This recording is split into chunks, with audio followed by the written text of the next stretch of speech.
విద్యుత్ వైర్లు తెగి ఓ మహిళపై పట్టంతో సమయస్ఫూర్తితో తప్పించుకోవడం వల్ల ఆ మహిళ ప్రాణాలతో బయటపడింది.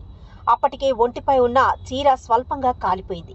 పెద్దపల్లి జిల్లా సుల్తానాబాద్లోని ట్యాంక్ రోడ్లో ఉన్న ట్రాన్స్ఫార్మర్ వద్ద ఈ విద్యుత్ ప్రమాదం జరిగింది. విద్యుత్ ట్రాన్స్ఫార్మర్ నివాస ప్రాంతాల్లో ఉండడం వల్ల తరచూ ఈ ప్రమాదాలు జరుగుతున్నాయని ఆ కాలనీవాసులు భయాందోళన చెందుతున్నారు. తెల్లవారుజామున రేణుక అనే మహిళ ఇంటి ముందు ముగ్గు వేస్తుండగా ట్రాన్స్ఫార్మర్ పక్కనే ఉన్న విద్యుత్ వైర్ తెగి ఆమెపై పట్టంతో ఒక్కసారిగా పరుగులు తీయడంతో ఆమె చీర కాలిపోగా ప్రాణాలతో బయటపడింది. విషయం తెలుసుకున్న అరుణ్ అనే యువకుడు స్థానిక విద్యుత్ అధికారులకు ఫోన్ చేసి చెప్పడంతో సిబ్బంది వచ్చి మరమ్మతులు చేపట్టారు. గత 40 సంవత్సరాలుగా ఈ ట్రాన్స్ఫార్మర్ ఇళ్ల మధ్యలో ఉండడం మూలంగా తరచూ ప్రమాదాలు జరుగుతున్నాయని ఏ అధికారి గాని ప్రజా ప్రతినిధి గాని పట్టించుకోవడం లేదని అసహనం వ్యక్తం చేస్తున్నారు కాలనీవాసులు. ప్రాణ నష్టం జరగకముందే ఇండ్ల మధ్యలో ఉన్న ఈ విద్యుత్ ట్రాన్స్ఫార్మర్ ను మరో చోటికి మార్చాలని డిమాండ్ చేస్తున్నారు కాలనీవాసులు. అంతేకాదు ఇండ్ల మధ్యలో విద్యుత్ వైర్లు కిందికి వేలాడుతున్నాయని వాటితో కూడా పెను ప్రమాదం పొంచి ఉందని ఆందోళన చెందుతున్నారు కాలనీవాసులు.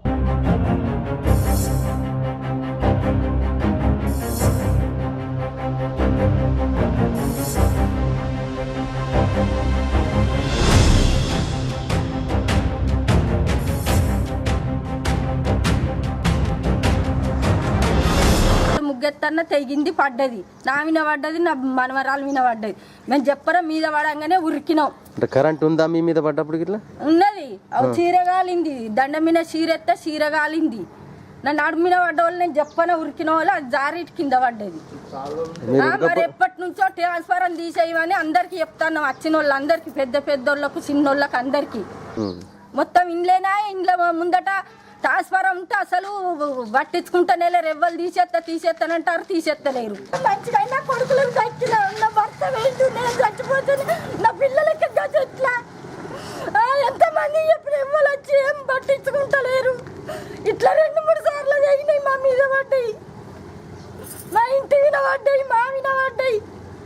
ట్యాంక్ రోడ్లో SS1 ట్రాన్స్ఫారం వద్ద మరొక మహిళ ఇంట్లో ఆకిట్లో ముగ్గేస్తుంటే ఆ ప్రమాదవశాత్తు వైర్ దిగి కింద పడడం జరిగింది. ఆమె మీద పడితే ఆమె చీర కూడా కాలడం జరిగింది. త్రుటిలో ప్రమాదం అనేది తప్పింది, ఎవరికి ప్రాణ నష్టం జరగలేదు. కొంచెం అంటే ఎంత అశ్రద్ధ అంటే ఎలక్ట్రికల్ అధికారులు కూడా వాళ్ళు ఇది చుట్టూ మొత్తం ఇళ్లలోనే ఉంది ట్రాన్స్ఫారం. ఇది ఎప్పటికున్న ప్రమాదమే. ఇది ఎప్పటికీ ఎట్లా అంటే ఈ ట్రాన్స్ఫారం ఒక ఎమ్మున్ లెక్క తయారైంది. ఇక్కడ ఎప్పుడు ఎవరి ప్రాణాలు తీసుకుందామన్న ఉన్నట్లుంది. దీన్ని దయచేసి వెంటనే మరి అధికారులు పట్టించుకొని స్థానిక సుల్తానాబాద్ ఏఈ గారు కానీ మన పెద్దపల్లి ఎస్సీ గారు కానీ పట్టించుకొని దీన్ని ట్రాన్స్ఫారంను ఇమీడియట్గా దాన్ని సురక్షితమైన ప్రాంతాలకు తరలించాలని చెప్పి. ఎస్సీ వర్గీకరణ విషయంలో సీఎం రేవంత్ రెడ్డి తన మాటను వెనక్కి తీసుకోకపోతే రానున్న స్థానిక సంస్థల ఎన్నికల్లో కాంగ్రెస్ పార్టీకి మద్దతు ఇవ్వబోమని అన్నారు ఎస్సీ వర్గీకరణ వ్యతిరేక పోరాట సమితి రాష్ట్ర కో చైర్మన్ నల్లాల కనకరాజు. ఎస్సీ వర్గీకరణ పోరాట సమితి ఆధ్వర్యంలో డిసెంబర్ 1వ తేదీన హైదరాబాద్లోని పరేడ్ గ్రౌండ్లో నిర్వహించే మాలల సింహగర్జన్ను విజయవంతం చేయాలంటూ దానికి సంబంధించిన పోస్టర్ను పెద్దపల్లి జిల్లా సుల్తానాబాద్లో ఆవిష్కరించారు. సీఎం రేవంత్ రెడ్డి ఎస్సీ వర్గీకరణ అంశాన్ని అసెంబ్లీలో ప్రస్తావించొద్దంటూ మాలల అస్తిత్వాన్ని కాపాడాలని కనకరాజు కోరారు. హైదరాబాద్లో జరిగే మాలల సింహగర్జనకు 10 లక్షల మందితో పెద్ద ఎత్తున నిర్వహించబోతున్నామని, ఈ సభకు కుటుంబ సమేతంగా మాలలు తరలివచ్చి విజయవంతం చేయాలని ఆయన కోరారు. డిసెంబర్ 1 హైదరాబాద్లో పరేడ్ గ్రౌండ్లో జరిగే మాలల సింహగర్జనకు లక్షలాది మంది తరలి రావాలని సుల్తానాబాద్ ఐబీ గెస్ట్ హౌస్ నుండి పిలుపునివ్వడం జరుగుతుంది. ప్రతి గ్రామం నుండి, ప్రతి కుటుంబం నుండి కుటుంబ సమేతంగా హైదరాబాద్లో జరిగే మాలల సింహగర్జనకు తప్పకుండా రావాలని మనం పిలుపునివ్వడం జరుగుతుంది. అసెంబ్లీ ఎన్నికల్లో మందకృష్ణ మాదిగ సోదరుడు బీజేపీ పార్టీకి ఓటేయమని చెప్పడం జరిగింది. అలాగనే మాలా సామాజిక వర్గం అంతా కాంగ్రెస్కు మద్దతు ఇచ్చి కాంగ్రెస్ను గెలిపించడం జరిగింది. ముఖ్యమంత్రి రేవంత్ రెడ్డి గారు ముఖ్యమంత్రి కావడం జరిగింది. అయినప్పటికీ కూడా బీజేపీకి ఓటేసిన మందకృష్ణకు అసెంబ్లీలో మేము వర్గీకరణ చేస్తామని హామీ ఇవ్వడం జరిగింది ముఖ్యమంత్రి రేవంత్ రెడ్డి. అయ్యా ముఖ్యమంత్రి రేవంత్ రెడ్డి గారు చెప్తున్నాం, మేము కాంగ్రెస్ పార్టీకి సపోర్ట్ చేసినాం. మాలలంటే కాంగ్రెస్, కాంగ్రెస్ అంటే మాలలు. నాటి ఇందిరాగాంధీ నుంచి నేటి రేవంత్ రెడ్డి వరకు మేము కాంగ్రెస్ పార్టీ వెంబడే ఉన్నాం. కాబట్టి దయచేసి మీరు ఏదైతే వర్గీకరణ చేస్తారని అసెంబ్లీలో చెప్పినో ఆ మాటను విరమించుకోవాలని కూడా మేము మాల సంఘాల తరపు నుంచి మేము విజ్ఞప్తి చేస్తున్నాం. లేని ఎడల రాబోయే స్థానిక ఎలక్షన్ల కాంగ్రెస్కు మేము వ్యతిరేకం చేసే అవకాశాలు ఉన్నాయి. కాబట్టి దయచేసి ఎస్సీ వర్గీకరణ అంశము అసెంబ్లీలో తీసుకురాకుండా మాలల అస్తిత్వాన్ని కాపాడడం నుంచి మాలల ఆత్మగౌరవం మీద దెబ్బ తీయద్దని మేము విజ్ఞప్తి చేస్తున్నాం.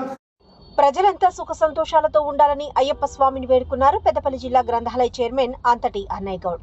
పెద్దపల్లి జిల్లా సుల్తానాబాద్లోని అయ్యప్ప స్వామి సన్నిధానంలో నిత్యాన్నదాన కార్యక్రమాన్ని ప్రారంభించారు. మొదటి రోజున మాజీ సర్పంచ్ ఐల రమేష్, రాధా దంపతుల అన్నప్రసాద వితరణ కార్యక్రమాన్ని చేపట్టారు. ఈ సందర్భంగా గురుస్వాములు మిట్టపల్లి మురళి, మాటేటి శ్రీనివాస్ ఆధ్వర్యంలో ప్రత్యేక పూజలు నిర్వహించి అన్నప్రసాద వితరణ కార్యక్రమాన్ని చేపట్టారు. దాతలు ముందుకు వచ్చి అన్నప్రసాద వితరణ కార్యక్రమానికి సహకరించాలని అన్నయ్య గౌడ్ కోరారు. ఈ సందర్భంగా ఆలయ భూదాత శంకరయ్య, పలువురు దాతలు అల్లం సత్యనారాయణ, భాగ్యలక్ష్మి, నాగుల కుమారస్వామితో పాటు పలువురిని కండువా కప్పి ఆశీర్వదించారు. గురుస్వామి ఆలయ కమిటీ చైర్మన్ అబ్బు బుచ్చిరెడ్డి.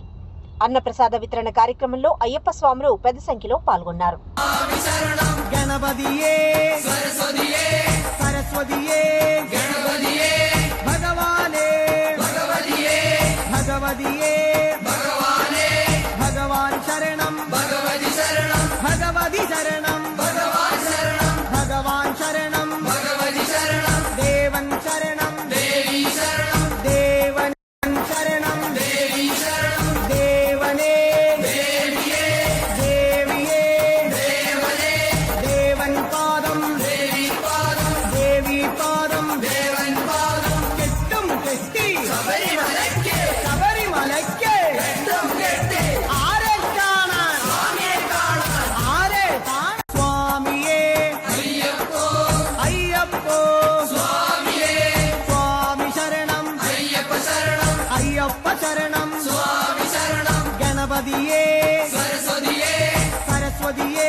ఈ అన్నదాన కార్యక్రమం ఈ దేవాలయంలో నేటి రోజు నుంచి నిత్యం అన్నదానం నిర్వహించబడుతుంది.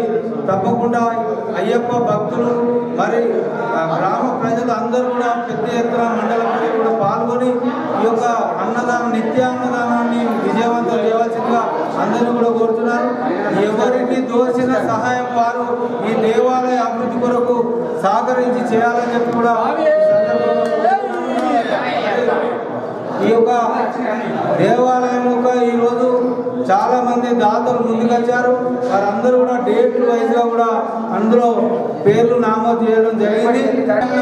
నిత్యాన్నదాన కార్యక్రమం జరపబడ్డది కాబట్టి అందరూ గమనించగలరు. ప్రతి ఒక్కరు కూడా రోజు ఇక్కడికి వచ్చి భిక్ష చేసుకోవాల్సిందిగా అందరి తరఫున కోరడం జరుగుతుంది.